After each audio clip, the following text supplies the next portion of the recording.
오늘 본문에는 어떤 한 사람이 예수님께 와가지고 막 이제 간청을 하는 거예요. 그러면서 주여 내 아들을 불쌍히 여기소서. 그가 간질로 심히 고생하고 자주 불에도 넘어지고 물에도 넘어집니다. 뭐 간질이라고 하는 이 질병을 걸린 사람 보면 막 갑자기 경련을 일으켜 가지고 본인이 예기치 못하고 의도하지 않아도 이렇게 경련 가운데 고통스럽게 막 그러잖아요. 참 그 일을 겪는 분들은 정말 그 심정은 겪어보지 않은 사람은 모를 거예요. 더군다나 그 부모들, 또 그 부모가 자녀가 그러는 걸 보면 그건 또 가슴이 얼마나 아프겠어요. 그런데 16절에 보니까 이 사람이 제자들에게 자기 자녀를 데리고 갔는데도 불구하고 제자들이 고쳐주지를 못했던 거예요. 당시에 예수님은 모든 병자들을 고쳐주시고 누구든지 예수님께 데려오면 예수님께서 모두 고쳐주시고 해주신 거죠. 그런데 제자들한테 데려왔을 때는 제자들에게는 도무지 그런 신통력이 나타나지를 않는 거예요. 물론 여기에는 큰 차이가 있죠. 예수님은 하나님의 아들이시잖아요. 그러니까 사실은 예수님은 누구든지 아들이 원하시는 대로 고쳐주실 수가 있는 거죠. 하지만 제자들은 하나님 자신이 아니고 또 그리스도도 아니니까 그들에게는 그런 능력이 나타날 수가 없는 거죠. 그런데 예수님께서 17절에 그 제자들의 연약한 믿음에 대해서 이렇게 말씀합니다. 믿음이 없고 패역한 세대여, 내가 얼마나 너희와 함께 있으며 너희를 참으리요. 그를 이리로 데려오라 하시고 그를 꾸짖으셨을 때 귀신이 나가고 그때부터 그 아이가 나았다 그랬습니다. 뭐 간질로 막 이렇게 했는데도 불구하고 여기서는 귀신이 나갔다라고 이렇게 말씀을 하고 있습니다. 어쨌든 간질이라고 하는 이런 질병이든지 그것이 귀신에 의해서 이루어졌든지 간에 믿음에 의해서 이 일이 이루어지게 된 것만은 분명한 사실이죠. 믿음은 병든 자를 낫게 한다. 야고보 사도도 이렇게 말씀을 하고, 또한 믿음이 없이는 기쁘시게 하지 못하나니, 이렇게 히브리서 기자도 말씀을 하지 않습니까? 그리고 믿음으로 하지 아니하는 모든 것은 죄다. 이렇게 우리의 모든 영적인 생활은 믿음으로 이루어지는 것이죠. 자, 우리가 지난주에도 그 말씀을 봤지만 믿음이라고 하는 것 자체 속에 신적인 능력이 있습니까? 어떻습니까? 믿음 그 자체 속에 능력이 있습니까? 믿음 그 자체 속에 능력이 있는 게 아니죠. 믿음 그 자체가 능력을 부리는 게 아니라 그 믿음이 뭘 믿을 때? 그렇죠. 예수를 믿는다는 말은 하나님을 믿는다는 것과 같은 말이잖아요. 왜냐하면 예수님 자신이 바로 하나님의 말씀이니까. 그렇죠? 오늘 본문은요, 이제 그런 면을 우리에게 말씀해 주고 있는 거예요. 바로 예수 그리스도 그분 자신이 우리의 믿음의 대상이기도 하지만 그분이 또한 우리의 믿음의 본질도 되신다. 그러니까 우리의 믿음에 효력이 생겨나는 거예요. 그리고 하나님도 예수 믿음으로 기도하는 자들에게 응답해 주신다. 하나님이 기도에 응답하시는 것도 예수님의 이름으로 기도를 해야 응답해 주시는 거예요. 그러니까 내가 아무리 믿는다 말은 하는데 그 믿음에 예수님이 없어. 그러면 하나님께서 그 믿음에 전혀 반응을 하시지 않는 거예요. 이해되시죠? 그러니까 믿음의 본질은, 믿음의 능력은 믿음 그 자체 안에 있는 게 아니다 그랬죠. 이걸 잘 기억을 하세요. 한번 따라 해볼까요? 믿음의 능력은 믿음 자체에 있지 않고 하나님의 말씀에 있다. 요거 잘 기억하세요. 이 신앙의 아주 중요한 명제입니다. 믿음 그 자체 안에 능력이 있는 게 아니라 하나님의 말씀을 믿을 때에 거기에서 능력이 나타난다. 그 말씀이 바로 누구라고요? 하나님의 아들 예수 그리스도가 바로 말씀이다. 그랬습니다. 이런 것이 믿음에 대한 영적인 이해예요. 자, 그래서 예수님은 믿음이 없고 패역한 세대여, 내가 너희를 얼마나 참으리요, 내가 너희들과 얼마나 함께 있으리요 그러잖아요. 예수님이 없으면 어떡할 거예요? 그러니까 예수님이 없으면 그들의 믿음이 얼마나 부실하고 연약하겠어요. 예수님이 지금은 눈에 보이니까 그나마 눈에 보이는 예수님을 따르고 믿고 그러고 있잖아요. 그렇죠? 그런데 예수님이 그들의 눈에서 사라지면 그들은 모든 믿음을 잃어버리죠. 그게 그 당시에 연약한 자들의 믿음이었잖아요. 우리 한번 잘 생각을 해보세요. 우리가 요즘 요한복음 보잖아요. 그렇죠? 요한복음에서도 제자들이 부활하신 예수님이 나타나지 않으니까 어땠어요? 완전 오합지졸이죠. 그죠? 그런 거예요. 예수님하고 3년 동안 따라다녔는데도 예수님이 죽고 그냥 안 계시니까, 그리고 부활하셔가지고 계시는데도 불구하고 예수님이 눈에 안 보이니까 그들의 믿음은 우왕좌왕 오합지졸, 정말 어떻게 할 줄을 몰라가지고 다들 뿔뿔이 흩어지고, 제자들은 아이고 이제 나는 그냥 고향으로 돌아가서 다시 고기나 잡을래, 다시 이런 믿음으로 돌아간 거죠. 그 눈에 보이지 않는 예수님을 믿는다는 것이 참 그렇게 어려운 거죠. 우리도 제자들 탓할 거 없어요. 그렇죠? 우리도 똑같은 거예요. 교회 와가지고 하나님한테 예배 드릴 때는 믿음이 있는 것 같아. 그렇죠? 하나님 말씀 들을 때는 그 말씀이 내 믿음 같고, 내가 그 말씀대로 믿을 수 있을 것 같고, 이런데 딱 뒤돌아서가지고 교회만 나가면 그때부터는 또 연약한 믿음 속에서 우리는 갈팡질팡하고, 여전히 뭔가 선택하고 결정할 때도 하나님의 말씀대로 하나님 중심적으로 생각하고 결정하고 판단하고 행동하고 이런 게 아니라 막상 선택할 때는 육적인 판단대로 하고 이러잖아요. 이런 게 연약한 믿음이라는 거죠. 그래서 19절에 제자들이 귀신을 쫓아낸 예수님께 나와서 물은 거예요. 자기들도 해보려고 했다는 거죠. 자신들도 야, 이 귀신아 나가라, 예수의 이름으로 이 병자야 병이 나을지어다 라고 뭐 했겠죠. 자신들 나름대로. 그런데 도통 효염이 없는 거죠. 신통력이 안 나타나는 거죠. 믿음의 능력이.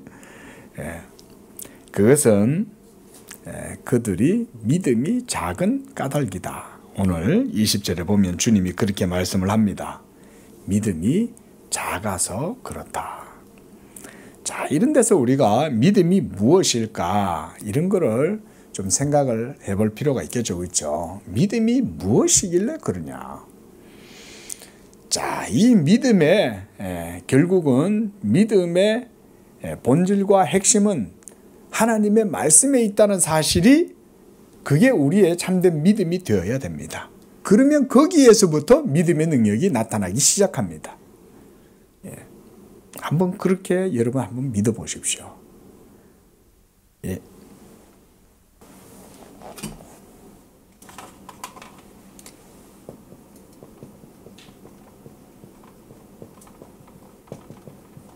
하나님의 말씀을 믿는다는 것은,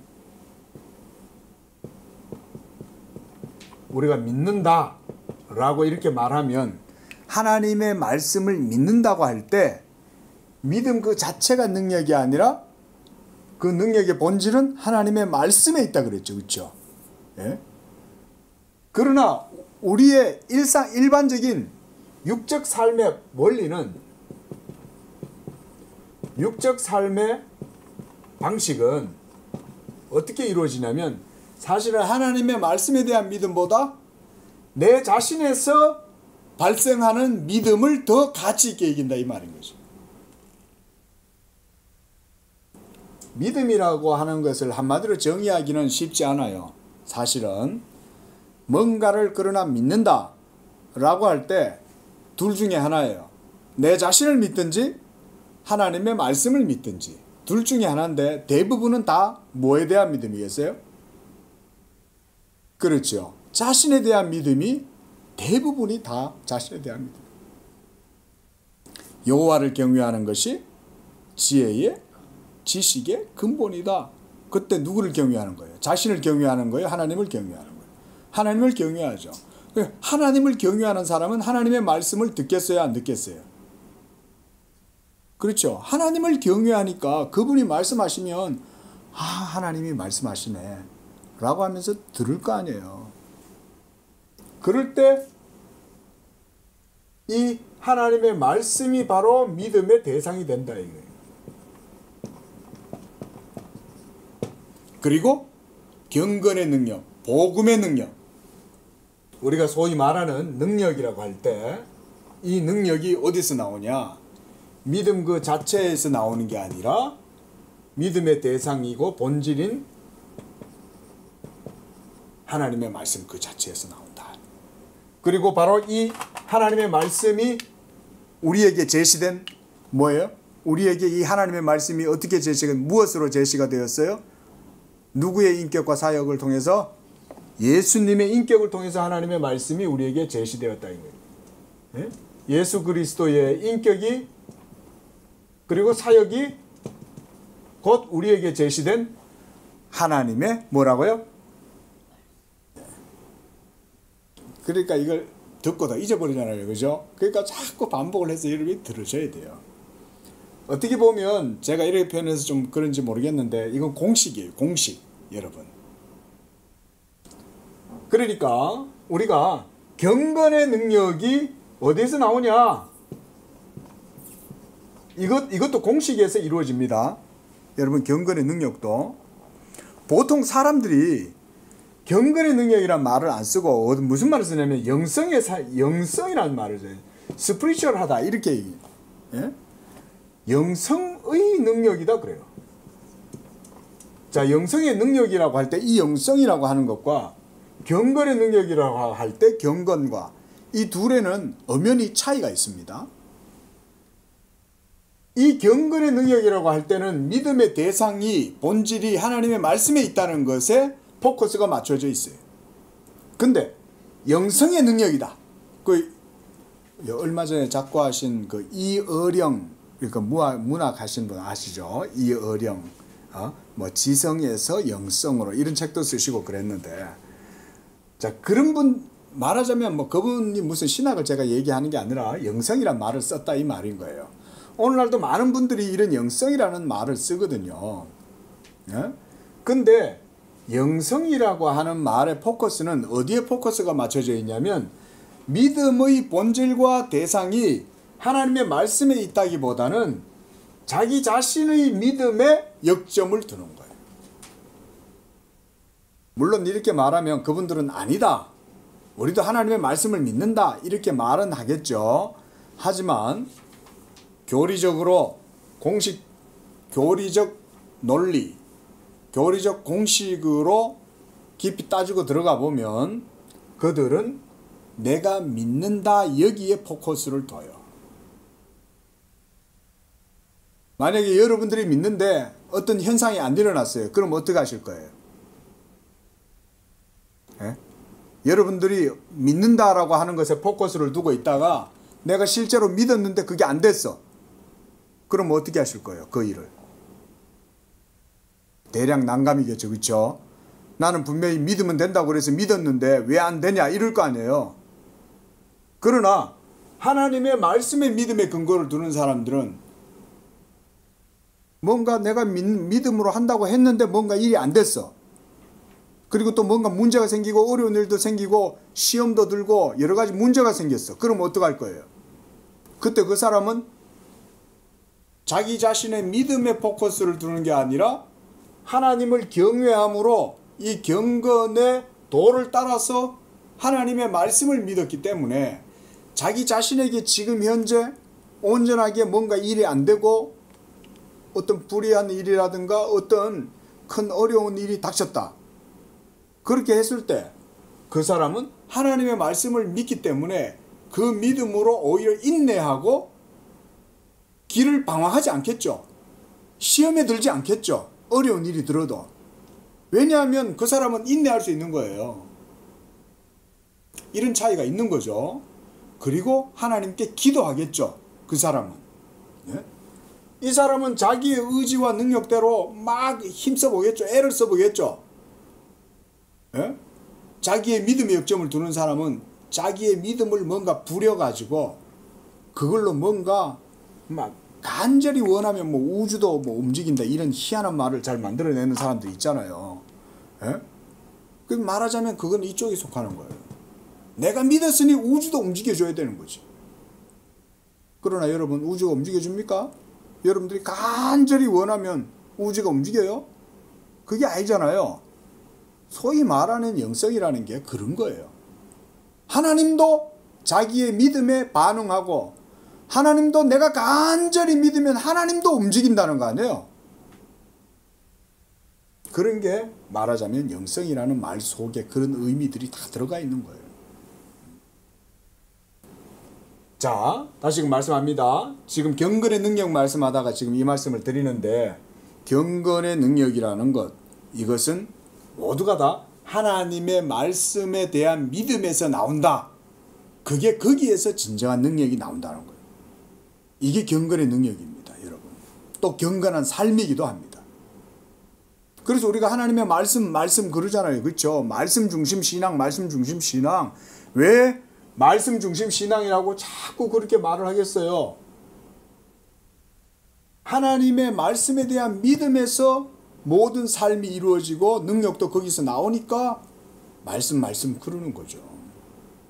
지금 오늘 예수님이 오늘 본문에서 20절에 너희 믿음이 작은 까닭이니라 라고 얘기할 때 이것은 아직 그들에게는 하나님의 말씀에 대한 이 믿음의 도가 온전하지 못하다 그 말인 거예요. 그렇다고 해서 제자들에게 믿음이 전혀 없는 건 아니잖아요. 그렇죠? 예수님을 믿잖아요. 그럼에도 불구하고 그들은 지금 연약한 믿음의 상태 가운데 아직 머물러 있는 거예요. 우리가 그래서 지난주에 봤던 17절에서부터 계속 이렇게 연결을 해서 볼 수가 있는 거죠. 그런데 그 뒤에 바로 예수님이 이렇게 말씀하셔요. 만일 너희에게 믿음이 겨자씨 한 알만큼만 있어도 이 산을 명하여 저기로 옮겨지라 하면 옮겨질 것이요 너희가 못할 것이 없으리라. 이렇게 또 말씀을 하시는 거예요. 그러니까 우리가 방금 믿음에 대해서 예수님이 지금 말씀하고 있잖아요. 그 여기에서 이 예수님이 너희에게 믿음이 있다면 이라고 얘기할 때 이 믿음은 우리 하나님의 말씀이 아닌 우리 자신들의 믿음이 아니라 믿음의 대상이고 본질이 되는 하나님의 말씀에 너희가 겨자씨만한 믿음만 있어도 그것은 효력을 발휘한다 그 말인 거죠. 믿으시기 바랍니다. 경건의 능력이라는 것은 그런 데서 나오는 거예요. 영적인 삶도 하나님의 말씀에서 나오는 거예요.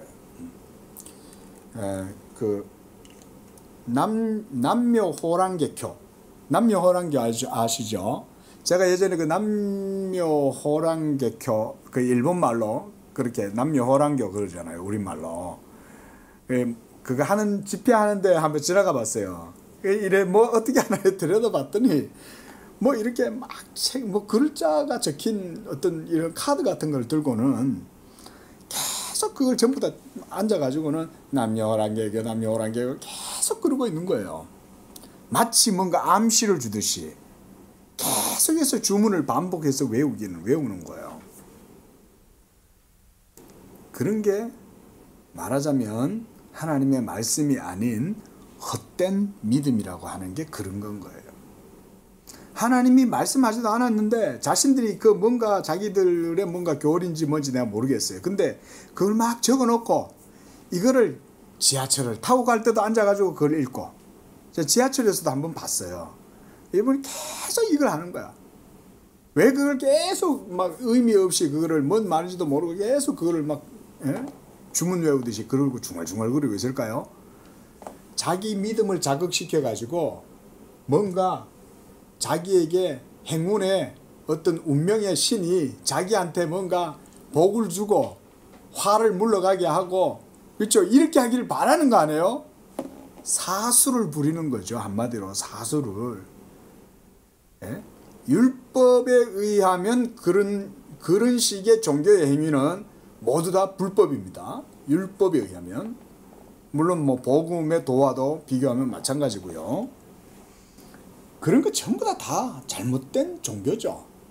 그 전부 다 믿음에 대한 잘못된 이해를 가지고 있는 거예요, 그게.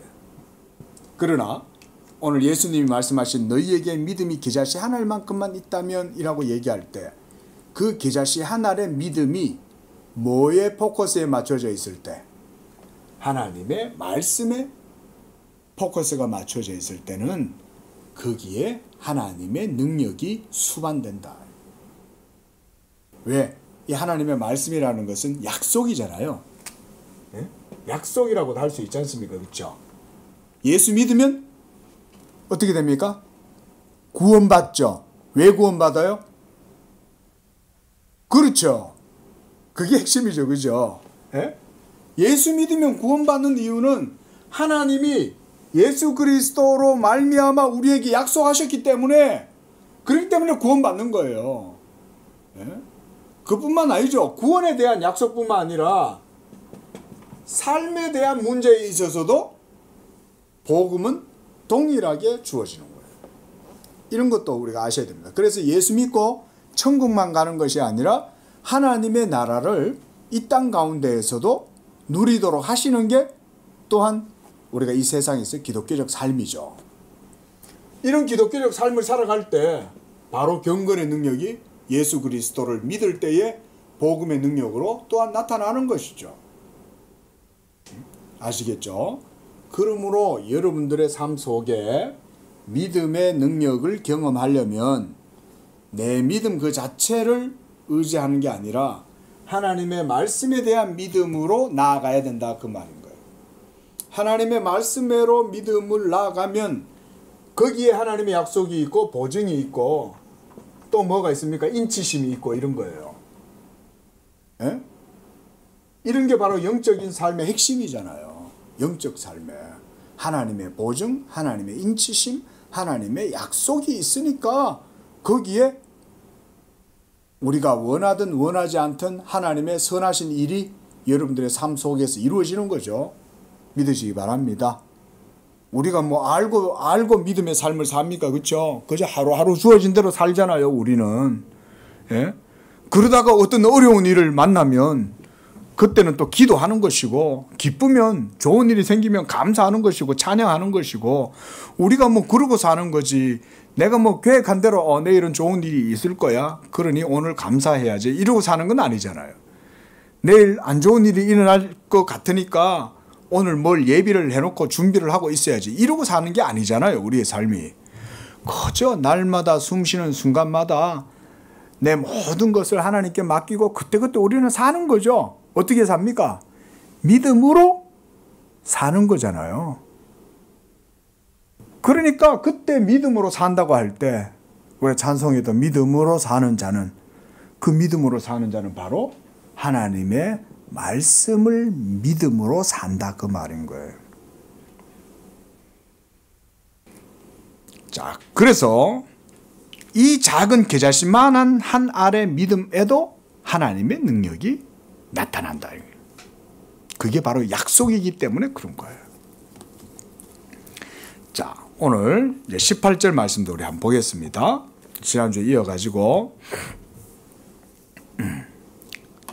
이것을 이해하기 위해서 일전에 다른 곳에서 언급했던 영혼과 육체의 분할을 상기할 필요가 있다. 그 가운데 본 주제에 대한 가장 분명한 설명이 예시되어 있기 때문이다. 실로 경건한 가슴은 본질상 이러한 분할을 감지한다. 경건한 가슴은 일부는 하나님의 선하심에 대한 달콤함에 젖어 있지만 나머지는 그 자체의 난맥상을 의식함으로 인해 쓰라림 가운데 회오하고 일부는 복음의 약속에 의지하고 있으면서도 그 나머지는 그 자체의 죄악에 대한 증언으로 두려워하며 일부는 생명에 대한 간절한 대망으로 즐거워하면서도 죽음에 몸서리친다. 이게 무슨 말입니까? 지금 우리가 지난주에 이어서 계속 봐야 되겠죠. 지금 칼빈이 얘기하는 거는 연약한 믿음의 상태를 얘기하고 있는 거예요. 우리가 지난주에 연약한 믿음의 상태에 대해서 봤습니다. 그렇죠?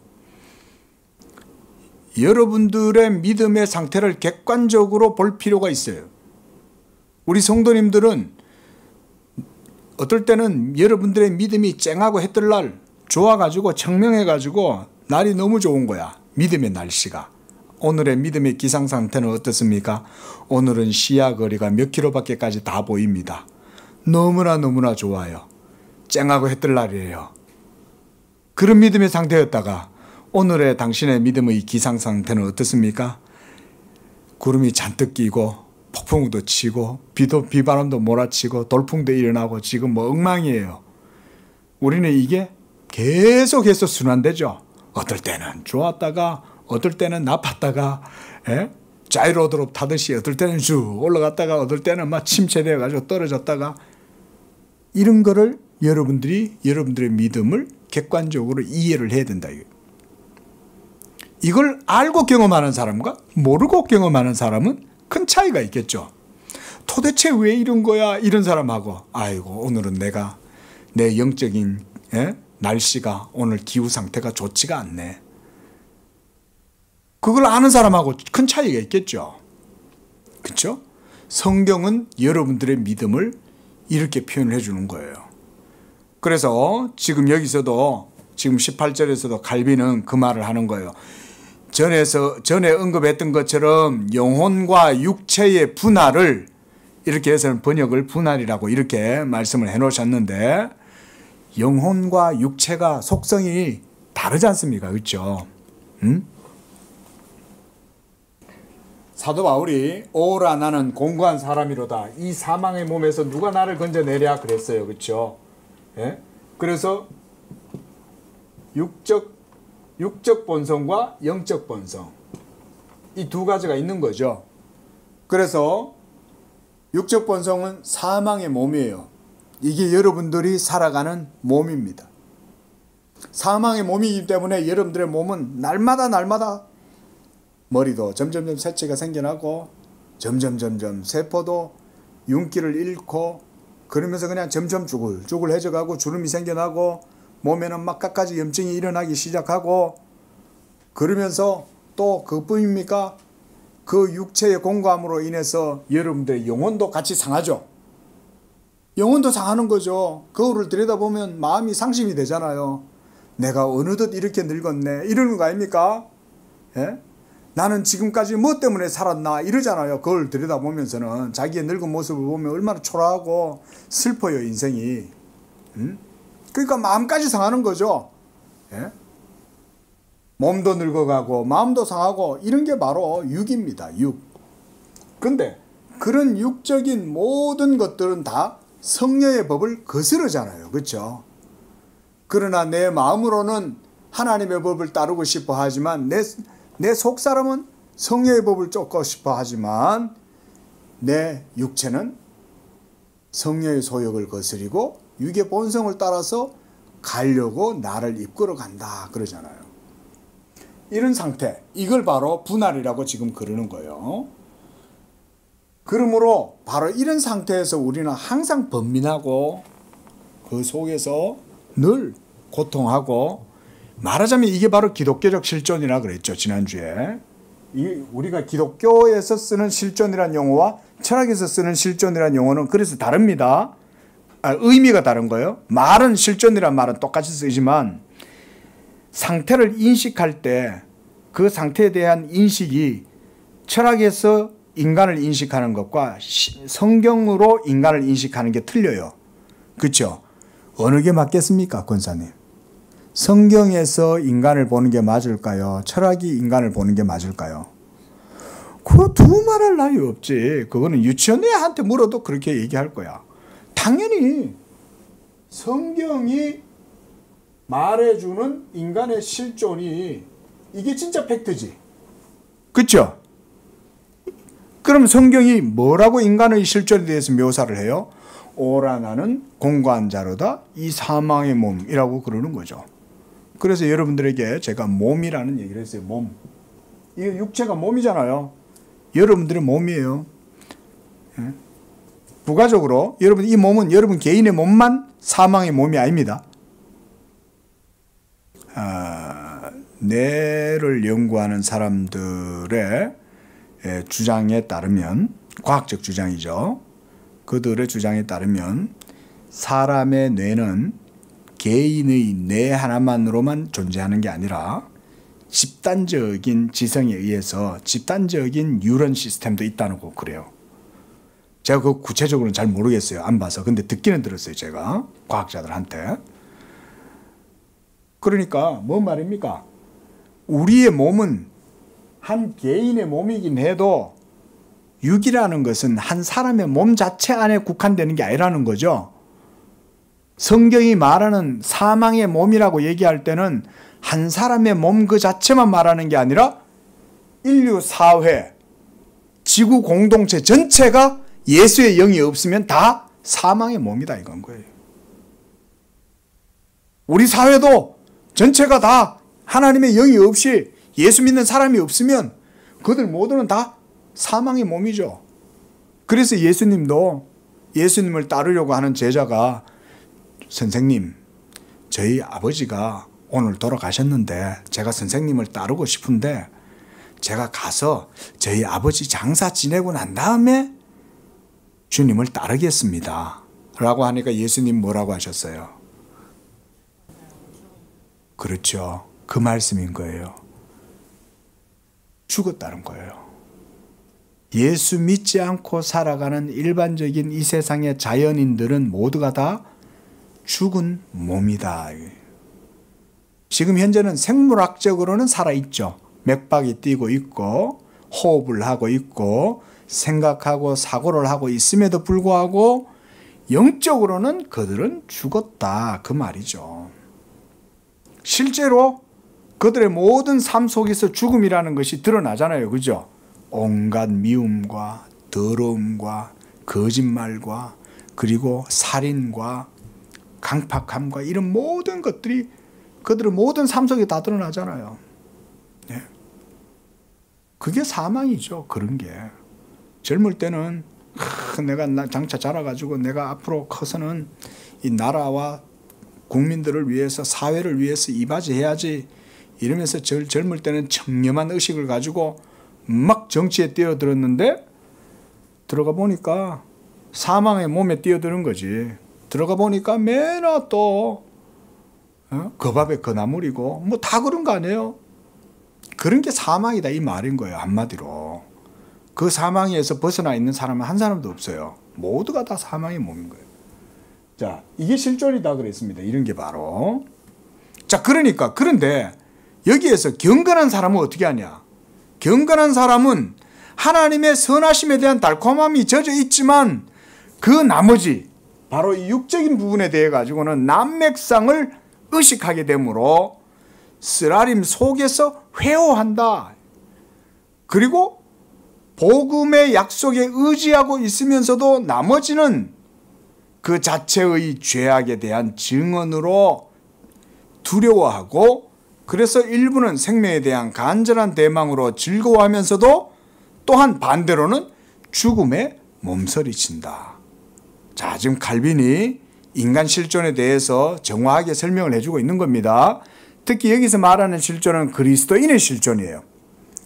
그리스도인은 여러분 안에, 믿는 여러분 안에 이 두 상태가 같이 있는 거예요. 바로 사도 바울도 로마서 7장에서 이 얘기하죠. 그렇죠? 선함을 원하지만 내게는 선함이 없노라. 그러는 거죠. 선을 행하고자 하는 의지가 내게 없노라. 얼마나 괴롭겠어요. 하고는 싶은데 못하는 거지. 이러한 가변성은 불완전한 믿음에 기인한다. 바른 말이죠. 하나님의 말씀에 여러분들의 믿음의 포커스가 더욱더 온전하게 세워질수록 여러분들의 믿음은 불완전한 믿음에서 점차 어떻게 되겠어요? 좋은 믿음으로 나아가겠죠. 그렇죠? 하나님의 말씀에 여러분들이 경외심을 가지고, 아까 경외라 그랬습니다. 그래서 이 중요한 거예요. 경외가 여호와를 경외하는 이런 삶으로 살아가면 거기에 믿음의 능력이 배가 되고 거기에서 능력이 나타나게 된다. 그러므로 가변성, 이런 믿음의 연약함이라고 하는 것은 말씀의 포커스가 온전히 맞춰져 있지 않을 때 늘 흔들리고 불확실하고 그 속에서 이 두 가지 상태 속에서 갈팡질팡 못하고 막 계속 흔들리는 거야. 근데 믿음이 좋은 사람은 이 두 가지 상태를 실존적으로 의식을 해요. 그렇죠? 객관적으로 이것은 육의 소욕이야. 이것은 성령의 소욕이야. 하나님의 말씀에 여러분들의 시선이 더욱더 분명하게 꽂혀 있을수록 그것에 대한 분명한 의식이 생기는 거예요. 이것은 영적인 거야. 그 분별할 수 있겠죠. 그 자기 자신에 대해서도 객관적으로 볼 수 있겠죠. 그렇죠? 그런데 그런 게 하나님의 말씀에 대한 지식이 없으면 영적 생활도 힘든 거예요. 오늘은 왜 이렇게 괴로워? 힘들어? 제가 부교육자 하면서 다른 교회들 섬길 때요. 수면제 먹고 어떤 분은 우울증에 걸리고 그래가지고는 그 삶이 매일매일 힘들어하는 분들을 제가 여러 번 봤습니다. 주일날만 되면 어쨌든 이분은 교회를 나와요. 예? 어떻게 저런 믿음으로 저렇게 삶을 살까 보고 있으면 정말 안타까워. 내 가슴이 꽉 막힐 정도니까, 숨이 막힐 정도로 답답한데도 본인은 정말 진짜 그러고 사는 거예요. 지금도 그 얼굴들이 떠올라요. 예? 그런 분들이. 지금 어떻게 계신지 좀 궁금하긴 하지만. 그러니까 제가 그때 어떻게 했겠어요? 저는 뭐 담임 목사는 아니고 부교육자로 있었으니까 제가 그런 분들을 볼 때면 제가 월권을 할 수는 없잖아요. 담임 목사님이 계시니까. 그러니까 목사로서 제가 그들에게 해드릴 수 있는 영적인 말씀의 조언은 가급적 이제 해드리려고 그런 거예요. 믿음이 튼튼한 믿음이 되려면, 흔들리지 않는 온전한 믿음이 되려면 하나님의 말씀에 점점 더 나아가고 거기에 훈련이 되면 됩니다. 우리가 이런 공부를 하는 것도 여러분들의 믿음을 증진시키기 위해서 사실 하는 거죠. 제가 지금 설명을 드리는 거잖아요. 이거는. 자, 계속 읽어보겠습니다. 두 번째, 결코 현세의 삶의 과정에서 믿음이 항상 우리와 잘 어우러지는 것은 아니다. 아셨죠? 믿음이 결코 여러분들의 모든 삶에 완전하게 일치되지 못해요. 늘 우리의 믿음은 연약함 가운데 오르락내리락 상승 곡성 하강 곡성 끄어요. 이곳에서 우리는 의구심이라는 질병으로부터 완전히 치유될 수 없다 그러죠. 이 상태를 완전히 벗어나려면 어떻게 하면 됩니까? 이 두 가지의 난맥상에서 여러분들이 완전히 벗어날 수 있다, 자유해질 수 있다. 그건 어떤 상태일까요? 우리가 이 육에서 벗어날 때만 가능한 거예요. 한마디로 우리가 생물학적인 죽음을 겪어야 되는 거예요. 그래서 이 죄의 몸에서 완전히 벗어나고 여러분들의 영혼이 그리스도 안에서 나타나게 될 때에는 완전한 자유 가운데로 나아가는 거죠. 우리가 이 땅에서 살아갈 때 이렇게 사는 거예요. 그뿐 아니라 우리 전부가 믿음으로 채워질 수도 없고 모두 그것을 소유할 수도 없다. 목사님들도 마찬가지예요. 목사님들이 믿음의 선배고 믿음의 선생님들이지만 목사님들이라고 해서 그러면 다르냐? 목사님들이 성도님들보다 좀 더 나은 측면도 있겠죠. 그리고 나은 위치에도 있죠. 어떻게 보면 목사가 됐다는 건 하나님 은혜예요. 그런데 그럼에도 불구하고 목사들에게도 이런 연약한 믿음의 난맥상은 동시에 같이 있어요. 여러분들 성도님들보다 조금 더 나은 입장에 있죠. 여기에 이러한 여러 분쟁의 소지가 있다. 육체의 유물 가운데 쉬고 있던 의구심이 발동하여 우리가 속으로 품어온 믿음을 공격한다. 이 칼빈의 표현이 참 얼마나 대단합니까? 그렇죠? 제가 이 참 문병호 교수님이 라틴어로 직역을 해가지고 하신 거라서 그런지 참 의미가 아주 깊이 잘 다가오는 것 같아요. 보세요. 육체의 유물 가운데, 그러니까 한마디로 육체 속에 잔존해 있는 이런 말입니다. 여러분들의 몸 속에 가만히 이렇게 침전해 가지고 있는 그 불신앙이라고 하는 이런 것들이 발동해 가지고 여러분들의 속에 품고 있던 이 믿음에 대해서 공격한다는 거예요. 두 가지가 싸운다는 거죠. 공격한다는 말은. 그러니까 육체의 소욕과 여러분 속에서 역사하는 성령의 소욕, 이 두 가지가 싸우는 거예요. 지금 칼빈이 그 말하고 있는 거예요. 그러나 이렇듯 믿는 자의 마음 속에 확실성과 의심이 뒤섞여 있다면 언제나 우리는 믿음이 우리를 향한 하나님의 뜻에 대한 확실하고 분명한 지식이 아니라 단지 모호하고 혼란스러운 지식에 자리한다는 결론으로 되돌아가는 것은 아니겠는가? 결코 그럴 수 없다. 왜냐하면 우리는 다양한 생각에 마음이 흐트러져 있다고 해서 믿음으로부터 완전히 어떻게 되어져 있어요? 절연되어져 있지는 않다. 절연되어져 있다는 말은 잘려가지고 떨어져 나가 있다 이 말이잖아요. 근데 그런 상태라는 거예요? 그런 상태가 아니라는 거예요? 그렇죠. 이게 중요한 거예요. 이런 게 이제 오늘 이 18절의 핵심인 거예요. 칼빈이 이걸 얘기하려고 그러는 거예요. 그리스도인의 영적 삶의 실존은 육적인 것과 영적인 것 두 가지가 항상 갈등하고 이것 때문에 의구심이 일어나고 이것 때문에 번민하고 이것 때문에 때때로 침체에 빠지고 그것 때문에 심지어 하나님이 나를 버리신 것은 아닌가라는 두려움과 공포 가운데 사로잡힐 기도까지도 해요. 이런 걸 알고 신앙생활하는 것과 모르고 신앙생활하는 것은 그래서 차이가 있다 그랬죠. 이걸 들으면 생각을 할 거 아니에요. 야, 남 목사님이 그때 그랬어. 이게 믿음 생활 하다 보면 이런 불확실함과 이런 두려움과 모호함과 의구심 가운데 사로잡힐 수 있다 그랬어.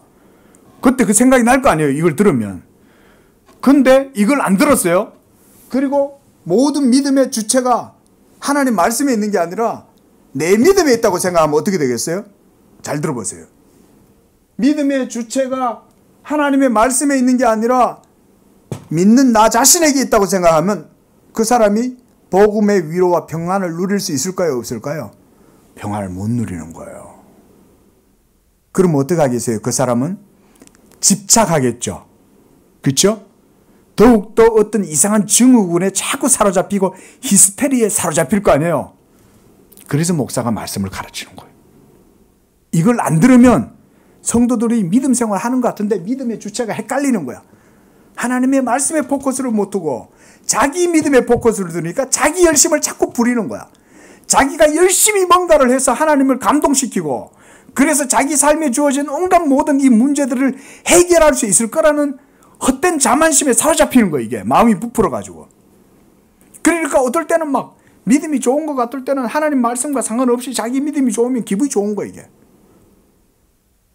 그러나 하나님 말씀에 훈련되면 인내할 수 있겠죠. 자기의 날이 자기의 마음의 영적인 기상 상태가 안 좋아도 그 사람은 하나님의 말씀에 자기의 피난처 도피처를 거기에서 찾겠죠. 자기 믿음에서 찾는 게 아니라. 지금 그런 말이에요. 지금. 그러나 칼빈이 지금 얘기하는 건 뭡니까? 그런 마음에 다양한 생각에 마음이 흐트러져 있지만 그러나 성도는 믿음으로부터 완전히 제한되지 않는다. 왜? 그 믿음이 어디에 있기 때문에? 하나님의 말씀에 그 믿음이 달려있기 때문에 그 사람은 연약한 믿음일지라도 흔들리지 않는다 그 말인 거예요. 이해되시죠? 예? 지금 칼빈이 이 말을 해주고 있습니다. 자, 그 밑에까지 보겠습니다. 비록 우리 속에 의구심이 요동쳐서 모든 방면으로 어려움이 닥친다 하더라도 그 어려움이 우리를 시면에 빠뜨리는 이유가 될 수가 없다. 서로 우리에게 혼미함이 없지는 않지만 그 혼미함이 우리를 자리에서 내치는 이유가 될 수도 없다. 싸움의 끝은 항상 이러하니 자, 어떻게 합니까? 믿음은 난간에 둘러싸여 위경에 처한 듯이 보일 때에도 어떻게 합니까? 궁극적으로 그 난간들을 뚫고 다시 일어선다. 이게 하나님의 말씀에 대한 참된 믿음이다. 그러니까 이 믿음의 상태가 어떻게 보면 얼마나 참 이게 갈대와 같아요. 그렇죠? 예? 참 이렇게 예? 바람 앞에 있는 촛불 같잖아요. 이런 신락 같은 믿음을 우리가 살아갈 때 그 신락 같은 오늘 주님이 말씀하신 마태복음 17장 20절에서 너희에게 한 겨자씨만한 믿음이 있다면 얘기할 때 그런 믿음이 있어도 그게 하나님의 말씀에서 난 믿음이라면 그 믿음은 결코 없어지지 않는다. 대단한 설명이잖아요. 이게 여러분들한테 위로가 안 되세요? 예? 그렇죠? 얼마나 우리의 믿음이 연약합니까? 예? 그런데 하나님의 말씀이 여러분들의 믿음을 붙들어주고 있다는 거예요. 쓰러질 것 같아가지고 완전히 내가 세상과 육체 가운데 사망 가운데 쓸려갈 것 같은데 그때 되면 하나님의 말씀이 성령이 여러분들을 또 말씀으로 다 붙들어 세워주셔요. 할렐루야. 이게 신앙생활의 묘미예요. 그래가지고는 완전히 하늘이 막 빽빽한 흙구름으로 가득해가 암흑의 세계인 것 같은데 하나님이 그때 또 한 줄기의 빛을 쫙 비춰주시면서 여러분들의 영혼에 이 광명한 빛을 또 비춰주기도 하고 그러는 거예요. 자, 19절까지 잠깐 읽고 마치겠습니다. 그래서 부분적이나 전체를 비추는 믿음이다 그랬습니다. 요약하면 이러합니다. 첫째, 우리는 심지어 가장 작은 한 방울의 믿음이라도 우리 안에 스며들게 될 때 비로소 우리를 향하신 하나님의 평화롭고 고요하며 관대한 얼굴을 관조하기 시작한다. 그리하여 비록 그를 멀찌감치 바라보지만 너무나 뚜렷하게 알게 되어 결코 미혹에 빠지지 않게 된다. 이게 바로 겨자씨만한 믿음이 여러분 속에 있으면 그런 거예요. 이게 바로 뭐예요? 겨자씨만한 믿음이 바로 예수님을 믿는 믿음이다 그거예요. 자, 둘째, 우리는 끊임없는 진보를 이루어야 하고 앞을 향하여 나아가는 것이 마땅한 바 그러면 그럴수록 더욱 하나님께 가까워지게 된다. 말하자면 그의 시야에 더욱 확실하게 열리게 된다. 그랬죠? 그러니까 이런 상태에서 여러분들이 빨리 벗어나서 하나님의 말씀에 더 포커스를 맞추어라 그 말인 거예요.